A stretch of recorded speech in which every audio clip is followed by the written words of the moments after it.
Olá pessoal, tudo bem?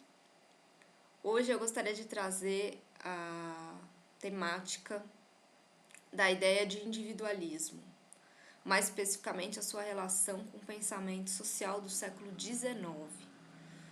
Individualismo esse que é um tema muito comum, muito fácil da gente pensar na atualidade, uma vez que estamos todos imersos nesse jogo de ideias, de constituição de personalidades autônomas, personalidades independentes, da constituição de uma identidade que vise o hedonismo, a satisfação dos prazeres próprios. Então, mais do que nunca, a gente está num momento, digamos assim, de ápice dessas ideias individualistas.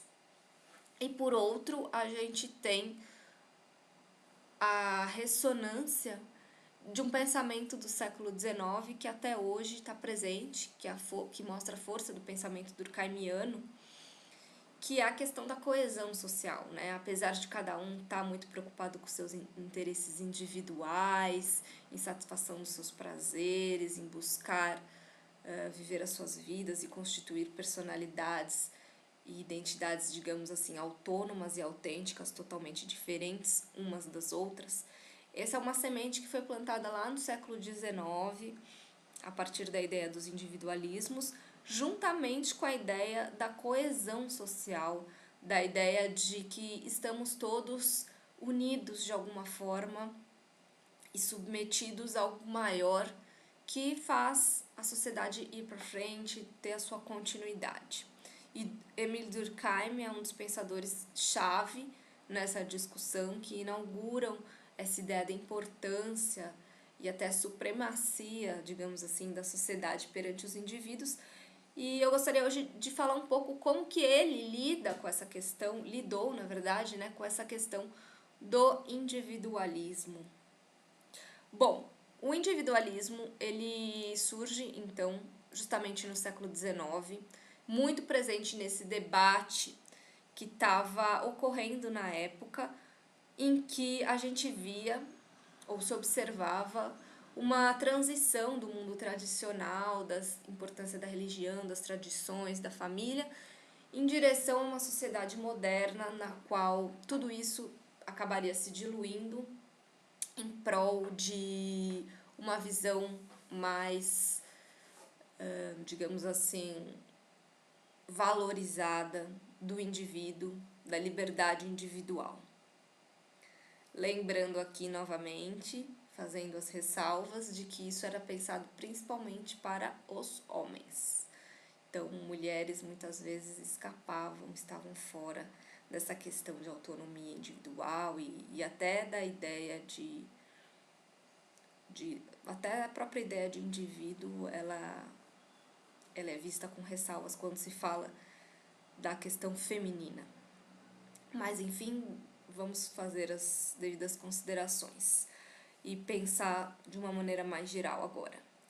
Então, principalmente na França do século XIX, o tema do individualismo esteve extremamente presente no espectro político das discussões de teóricos, que se dividiu em duas frentes. De um lado, a condenação do individualismo e de outro, a exacerbação, o enaltecimento dessa ideia.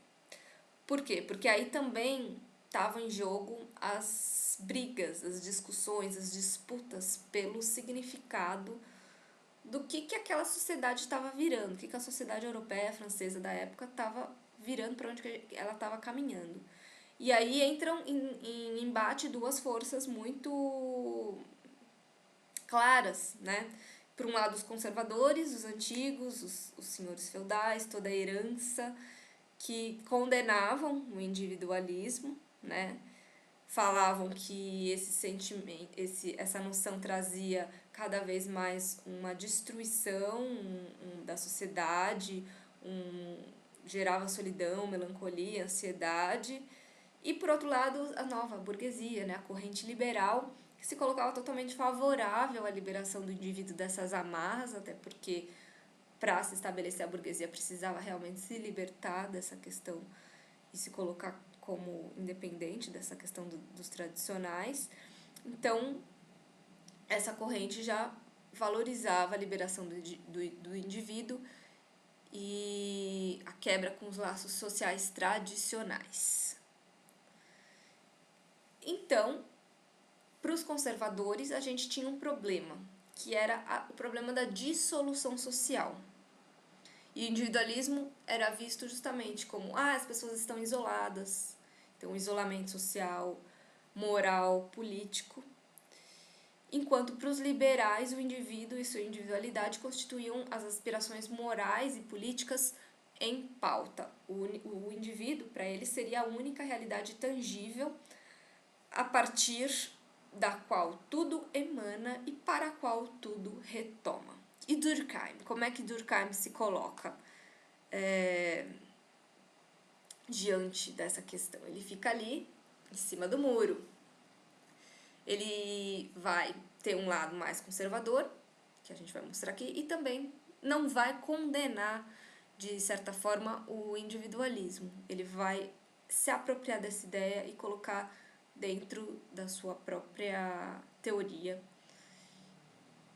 Né? Tem um livro até chamado Individualismo e os Intelectuais, em que ele demonstra até um apreço pelo individualismo e ele refuta as possíveis críticas que faziam a ele de antiliberal e anti-individualista, e ele tem uma explicação sociológica para o individualismo, que ele trata de colocar a partir da sua perspectiva dentro de uma ideia mais de moral. Então, para ele, o individualismo seria um conjunto de ideais, de crenças, de práticas que, diferentemente da moral cristã, que agora estava caindo, em declínio, entraria para substituir a moral cristã. Então, o culto da pessoa humana, segundo ele, seria o único sistema de crenças capaz de garantir a unidade moral da sociedade moderna, já que ela comporia o fundo da solidariedade da nossa sociedade moderna. Então, é uma situação na qual se abriria espaço justamente para as dessemelhanças, para a individualidade, para a ideia de personalidade. Só que o que o Durkheim chama de individualismo é a institucionalização, na verdade, do surgimento de um novo conjunto de valores na sociedade moderna, que, por um lado, consagravam o indivíduo e, por outro, davam um valor moral à autonomia individual, justificando, assim, as liberdades e os direitos individuais. Então, por um lado, está aí a matriz liberal do pensamento de Durkheim. Por outro, não se pode esquecer que, para ele, o indivíduo aparece como uma criação coletiva, um valor que possibilita a interação coletiva. Então, ele receberia da própria sociedade as crenças morais que o divinizariam. Ou seja, o individualismo, a ética individualista, vem da própria sociedade para Durkheim, não vem do indivíduo. Então, o fato de ser já algo maior, de ser social, já mostra para Durkheim que o individualismo, teoricamente, estaria a serviço da sociedade e não contra ela. Aí, por isso, ele alega não haver essa contradição ao se afirmar individualista. Porque, ao mesmo tempo em que ele afirmava que o indivíduo é produto da sociedade, o individualismo em si não seria a causa desse mal-estar, como preconizavam os conservadores.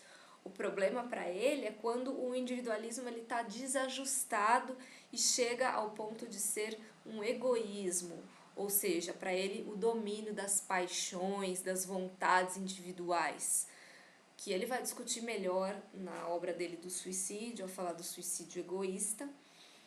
Mas o individualismo em si, quando bem moldado, quando bem restrito, quando bem lapidado, ele pode gerar, sim, pode ser benéfico e pode gerar igualdade de oportunidade para todos. Esse todos, novamente, excluindo mulheres, né? Então, a explicação sociológica desse movimento da Europa, de emancipação da tradição,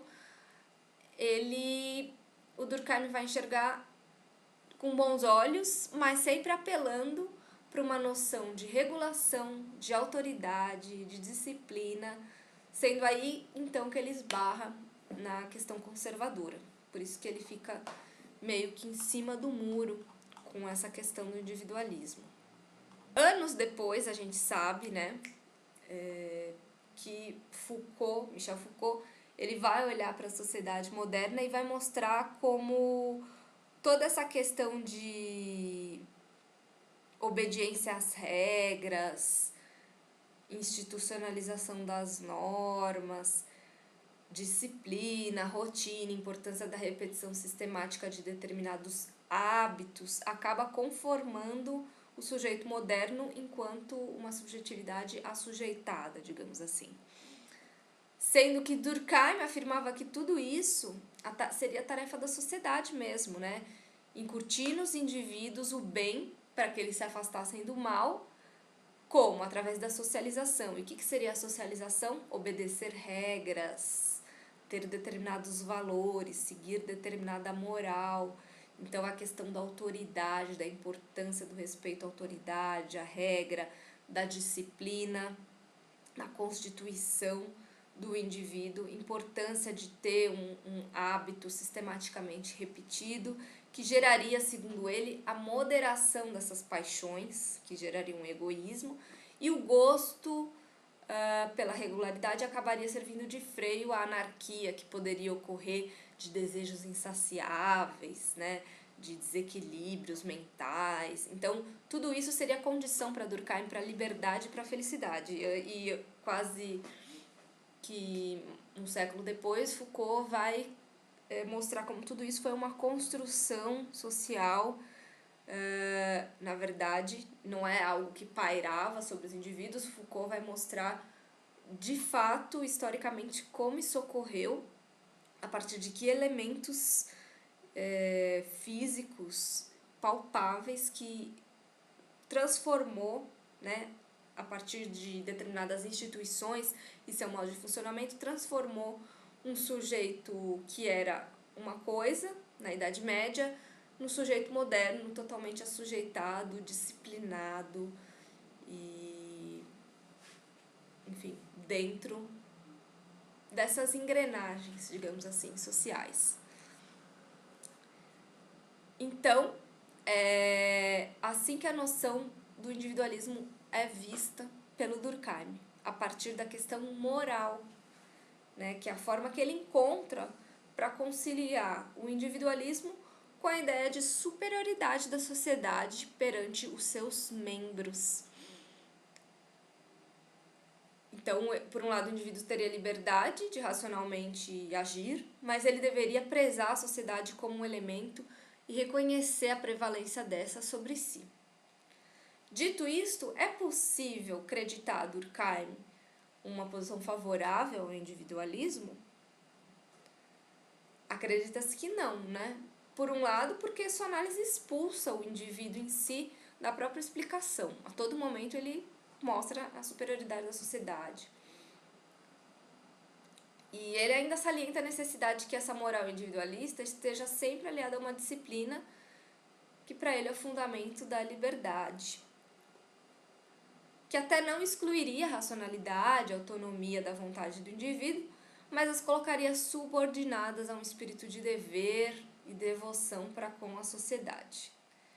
Então, pode-se afirmar que, em nome de uma normatividade social, que é a base do pensamento de Durkheim, ele sacrifica a moralidade subjetiva. Pois bem, e atualmente, estaríamos em que momento dessa questão individualista? É possível que se afirme que a gente esteja bem no que o Durkheim falava de egoísmo, de uma sociedade egoísta em que cada um está numa busca desenfreada para cumprir com os seus desejos, com as suas paixões, ir atrás daquilo que acredita, né? E a questão do indivíduo praticamente se apartou da questão social, né? Hoje, quem é individualista não é visto como uma questão envolvido com questões mais coletivas. Já por outro lado, quem defende questões de melhoria da sociedade, questões altruístas e coletivas, já é visto como não tão individualista. Mas é engraçado como Durkheim ele acaba conseguindo unir essas duas questões para pensar o início da sociedade moderna. E hoje a gente estaria num momento, talvez, com certeza diria Durkheim, de anomia, né, de exacerbação de egoísmos, mas é um momento também em que há um movimento altruísta, um movimento pensando em questões coletivas.